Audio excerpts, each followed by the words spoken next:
Hello friends, welcome back to our channel. നമ്മൾ നമ്മുടെ വീട്ടമ്മമാർക്ക് വേണ്ടിയിട്ടുള്ള ഒരു വീഡിയോ ആയിട്ടാണ് വന്നേക്കണേ. സംഭവം വേറെ ഒന്നല്ല, ഒരു ഇടിയപ്പം ഉണ്ടാക്കുന്ന ഒരു മെഷീൻ. നമ്മൾ സാധാരണ കണ്ടുവന്നിരിക്കുന്നത് കൈക്ക് ബലം കൊടുത്ത് ചെയ്യുന്ന ഒരു മെഷീനാണ്.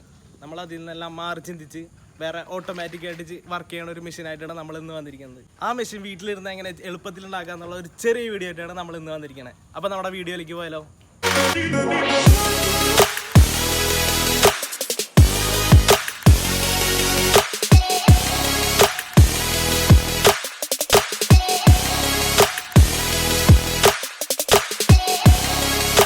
ഒന്നരഞ്ചിൻ്റെ പൈപ്പ് വേണം, PVC പൈപ്പ്. അതേപോലെ 2 സ്റ്റോപ്പർ വേണം, 1.5 തന്നെ. പിന്നെ 12 വോൾട്ട് മോട്ടർ. പിന്നെ നമുക്ക് കുറച്ച് ഗീർ വേണം, ഇതേപോലത്തെ ഗീർ. അത് നമ്മൾ എടുത്തേക്കണത് പഴയ DVD പൊളിച്ചിട്ട് അതിനകത്ത് ഗീറാണ് എടുത്തേക്കണത്. പിന്നെ വരുന്നത് ഒരു നെട്ടും ബോൾട്ടും വേണം. അത് 6 ഇഞ്ചാണ്. 6 ഇഞ്ചിന് നെട്ടും ബോൾട്ടും. ഇത് ഇരുമ്പടി നമുക്ക് മേടിക്കാൻ കിട്ടും. പിന്നെ അതുപോലെ ഗീർ സെറ്റ് ചെയ്യാൻ നമ്മൾ ഇതിനകത്താണ്. ഇത് നമുക്ക് ഗീർ സെറ്റ് ചെയ്തെടുക്കാം. അപ്പോൾ അത് സ്റ്റാർട്ട് ചെയ്യാം. പിന്നെ അതേപോലെ ഒരു ചില്ലുണ്ട് കേട്ടോ ഇടാനായിട്ട്, ഇതേപോലെ ചില്ല്. ഇതൊക്കെ നമുക്ക് കടയിൽ മേടിക്കാൻ കിട്ടും. 1.5 ഇഞ്ചിന് തന്നെ കറക്റ്റ് ഭാഗമായിരിക്കുള്ളൂ. നമുക്ക് അതിന് തന്നെ ഗീർ സെറ്റ് ചെയ്തെടുക്കണം. പിന്നെ നമ്മൾ അതിന് തന്നെ മോട്ടർ സെറ്റ് ചെയ്യണം.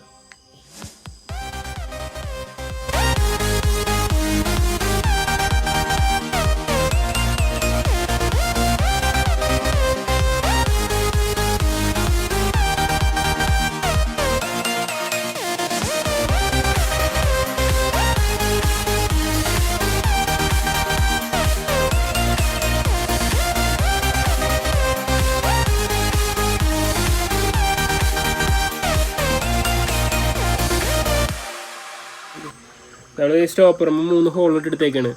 ഈ സെൻറ്ററിൽ ഷാഫ്റ്റ് ഇറങ്ങാനായിട്ടാണ് ഹോൾ ഇട്ടേക്കണത്. ഇത് 2 ഇതിൻ്റെ ബേസ് പിടിപ്പിക്കാനായിട്ടാണ്. നമുക്കിത് ഇതുമ്മലേക്ക് ഫിറ്റ് ചെയ്തെടുക്കാം. ഹോൾ ഇട്ടിട്ടുണ്ട്. ഈ ഹോളിൽ കൂടെ സ്ക്രൂ ഇട്ടിട്ടാണ് നമ്മൾ ടൈറ്റ് ചെയ്യണത്.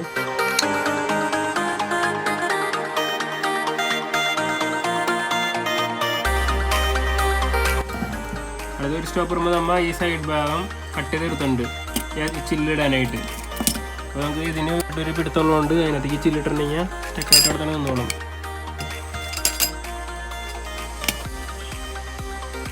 ഇത് നല്ല ടൈറ്റായിട്ട് എടുക്കുന്നുണ്ട്. മാവ് തള്ളാനായിട്ട് നമ്മൾ മൾട്ടിവുഡിൻ്റെ ഒരു പീസ് റൗണ്ടിൽ കട്ട് ചെയ്തെടുത്തുണ്ട്. അതിൻ്റെ സെൻറ്ററിലുണ്ട് നമ്മൾ ഹോൾഡറുണ്ട്. എന്നിട്ട് അതുമ്പോൾ നമ്മൾ ഒരു നെറ്റ് ഗ്ലൂ ചെയ്ത് വെച്ചിട്ടുണ്ട്. ഈ നെറ്റ് നമ്മൾ കണക്ട് ചെയ്തേക്കുന്നത് ഇതിന് ഷാഫ്റ്റുമ്പോൾ കറക്റ്റായിട്ട് ടൈറ്റിൽ നിൽക്കാനുണ്ട്. അപ്പോൾ നമ്മൾ അങ്ങനെ മോട്ടർ കറങ്ങുമ്പോൾ ഇതിങ്ങനെ കയറി പോവുകയും ഇറങ്ങി വരികയും ചെയ്യണത്. അങ്ങനെ ഇതിൻ്റെ വർക്കിങ്. മോട്ടർ ഇറങ്ങുമ്പോൾ ഇത് അങ്ങോട്ടേക്ക് പോകും. അതേപോലെ തിരിച്ചിറക്കുമ്പോൾ റിവേഴ്സ് ഇറക്കുമ്പോൾ തിരിച്ചു വരും. അങ്ങനെ വർക്ക് ചെയ്യണം. കറക്റ്റ് റൗണ്ടാണ് ഇത്. നമ്മൾ കറക്റ്റ് റൗണ്ട് തന്നെ വേണം, ലൂസൊന്നും വരാൻ പാടില്ല, അല്ലെങ്കിൽ മാവ് ഇതിൻ്റെ ഉള്ളിൽ കൂടെ വരും. നമ്മൾ കറക്റ്റ് ഇതിലാണ് കട്ട് ചെയ്തെടുത്തേക്കണത്. എന്നാൽ ടൈറ്റും ഇല്ല, ഭയങ്കര ലൂസും ഇല്ല, അതേപോലെയാണ്. അപ്പോൾ ഇതാണ് നമ്മുടെ സ്വിച്ച്. ഫോർവേഡും റിവേഴ്സും കറങ്ങിയിട്ട് ഇടാക്കിയിട്ടുണ്ടെങ്കിൽ. പക്ഷേ ഇതിൽ ഓണും ഓഫ് ഇല്ലാത്തതുകൊണ്ടാണ് നമ്മൾ അഡീഷണലായിട്ട് ഈ സ്വിച്ച് എടുത്തേക്കണത്. ഇതിൽ ഓഫ് മാത്രമേ ചെയ്യാൻ പറ്റുള്ളൂ, ഓഫും ഓണും മാത്രമേ ചെയ്യാൻ പറ്റുള്ളൂ. ഇതിൽ മോട്ടറിന് റിവേഴ്സും ഫോർവേഡും കറക്കാം. സോൾഡ് ചെയ്തെടുക്കണം. ഇത് കണക്ട് ചെയ്യാനായിട്ടുള്ള പിന്നുകളാണ് 2.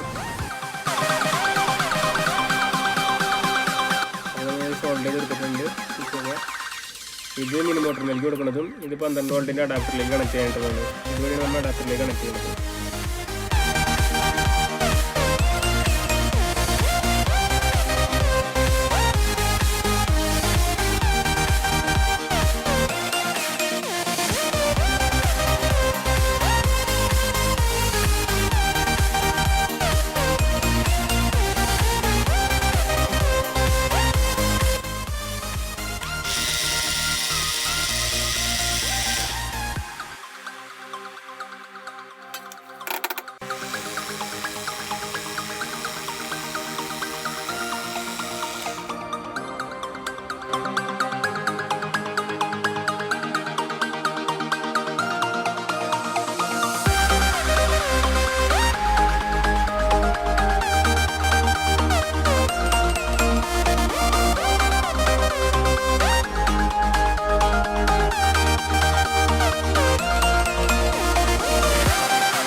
ഫ്രണ്ട്സ്, നമ്മുടെ വീഡിയോ എല്ലാവർക്കും ഇഷ്ടമായെന്ന് വിചാരിക്കുന്നു. നിങ്ങൾക്ക് ഈ വീഡിയോ ഉപകാരപ്രദമായി മാറണമെങ്കിൽ എന്തായാലും നിങ്ങൾ ഷെയർ ചെയ്യാൻ മറക്കരുത്. അപ്പോൾ ഇതുപോലെയുള്ള വെറൈറ്റി വീഡിയോസ് ആയിട്ട് അടുത്ത എപ്പിസോഡിൽ കാണാം. ബൈ.